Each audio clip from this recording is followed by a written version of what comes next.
তো এই জায়গাটিতে আমরা যাই হচ্ছে 2023 সালের অক্টোবর মাসে।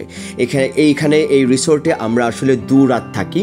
খুবই সুন্দর, মানে আমি এটাই আজকে রিভিল করব আপনাদের সামনে। প্রতিটি স্পট, প্রতিটি কোনা কোনা আমি ঘুরবো। এখানে সবচেয়ে ইম্পর্টেন্ট পার্ট হচ্ছে আমার কাছে মনে হয়েছে এই স্পটটি, মানে এখান থেকে আপনি নৌকা ভাড়া করতে পারেন, কাপ্তাই লেকে ঘুরতে পারেন, এটা খুবই সিকিউর। আর সবচেয়ে ইম্পর্টেন্ট এই কায়াকিং। এখানে আমরা সবাই, আমি কিন্তু সাঁতার জানি না, ইভেন আমার বউ কিন্তু সাঁতার জানে না, কিন্তু আমরা খুবই সাহসিকতার পরিচয় দিই এবং আমার একটু পানি ফোবিয়াও আছে। তারপরেও আমার কাছে মনে হয়েছে খুবই সেফ। আর এই জায়গা থেকে হচ্ছে আমরা বুকিং দিই এবং এখানে হচ্ছে লাইফ জ্যাকেট পাওয়া যায়। এখান থেকেই বুকিং দিয়ে আমরা এই কায়াকিং করি। এখানে অপশন আছে 3 জনের, 2 জনের অপশন আছে।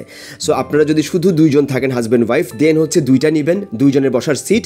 আর যদি 3 জন থাকেন, মানে বাচ্চা সহ বা বন্ধু বান্ধব যে কেউ, ফ্যামিলি মেম্বার্স, দেন আপনারা 3 জনের কায়াকিংয়ের এই বোটটা নেবেন। খুবই মজার এবং 1 ঘন্টায় 100 কি 150 টাকা, খুবই কম এবং খুবই ভালো লাগবে আশা করি।